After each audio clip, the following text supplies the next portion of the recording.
ស្ដីបងប្អូនហើយនេះគឺជាវីដេអូក្នុងការចែករំលែកពីរបៀបក្នុងការផុសវីដេអូនៅក្នុង TikTok ឲ្យមានអ្នកបាទមើលឃើញច្រើនអញ្ចឹងបើសិនជាបងប្អូនផុសទៅអត់សូវមានអ្នកមើលអត់សូវមានអ្នក like ហើយក៏អត់សូវមានអ្នក share ណាអាចមើលវីដេអូនេះបានខ្ញុំនឹងលម្អិតតែម្ដងអញ្ចឹងដើម្បីយើងចូលទៅបើកមុខងារមួយនឹងបានជាដំបូងបងប្អូនគ្រាន់តែធ្វើការចូលជាមួយនឹងកម្មវិធី TikTok យើងជាមុនសិនហើយបន្តមកទៀតយើងធ្វើការចុចទៅលើprofile account TikTok របស់យើងមកណាបងប្អូនបាទពេលដែលបងប្អូនចុចមកដល់ត្រង់ចំណុចនេះបងប្អូននឹងឃើញកន្លែងឈ្មោះរបស់យើងហ្នឹងគឺមានជោគកូនសោបងប្អូនណាខាងលើគេហ្នឹងបាទអញ្ចឹងបើសិនជាឃើញសញ្ញាបែបហ្នឹងមានន័យថា account របស់យើងហ្នឹង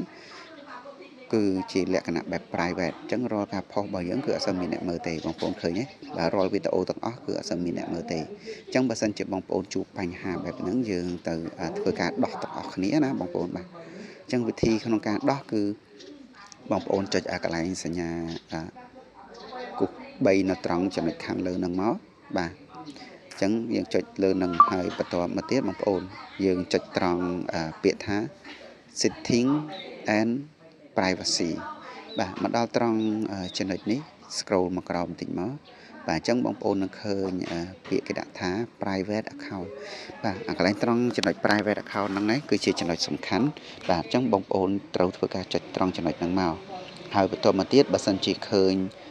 កន្លែងហ្នឹងមានសញ្ញាបើកបែបហ្នឹងណាអញ្ចឹងមានន័យថា account របស់យើងហ្នឹងគឺជាប់ private ហើយជាមានន័យថារាល់ការផុសវីដេអូក៏ដោយបាទគឺអត់សូវមានអ្នកមើលអត់សូវមានអ្នក like ហើយនិងអ្នក share ទេអញ្ចឹងបើសិនជាឃើញសញ្ញាបែបហ្នឹងបើកគឺបងប្អូនត្រូវតែធ្វើការបិទនៅសញ្ញាបែបហ្នឹងណាបាទយើងត្រូវបិទចេញអញ្ចឹងដើម្បីបិទបងប្អូនចុចទៅលើកន្លែងសញ្ញាខៀវៗហ្នឹងមកហើយក៏វាបញ្ជាក់ដែរបងប្អូនខាងក្រោមហ្នឹងគឺវាបញ្ជាក់ថា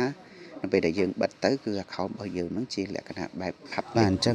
រាល់វីដេអូរបស់យើងក៏គេអាចធ្វើការឃើញច្រើនមាន download វីដេអូរបស់យើងយកទៅប្រើបានដែរបងប្អូនណាបាទអញ្ចឹងយើងចុចកន្លែងពាក្យថា switch account ហ្នឹងមកបាទចុចកន្លែងសញ្ញាពណ៌ក្រហមហ្នឹងមកអញ្ចឹងយើងអាចធ្វើការបិទជាមួយនឹង private account ហ្នឹងបានដែរតោះអញ្ចឹងយើងទៅមើលលទ្ធផលទាំងគ្នាយើង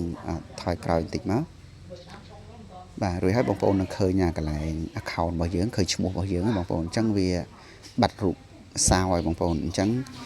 នៅពេលដែលបងប្អូនធ្វើការផុសវីដេអូក្រោយៗទៀតគឺមានអ្នកមើលឃើញច្រើនបាទមានអ្នក like ហើយនិងអ្នក share បានហើយបងប្អូនណាអូខេវីដេអូក៏មានត្រឹមតែប៉ុណ្្នឹងទេសម្រាប់ធ្វើការចែករំលែកទៅដល់បងប្អូនទាំងគ្នាហើយបើសិនជាបងប្អូនមានចម្ងល់ទាក់ទងជាមួយនឹងវីដេអូមួយនេះណាអាចធ្វើការនៅ comment នៅខាងក្រោមវីដេអូបានបាទអរគុណច្រើនជួបគ្នានៅវីដេអូក្រោយ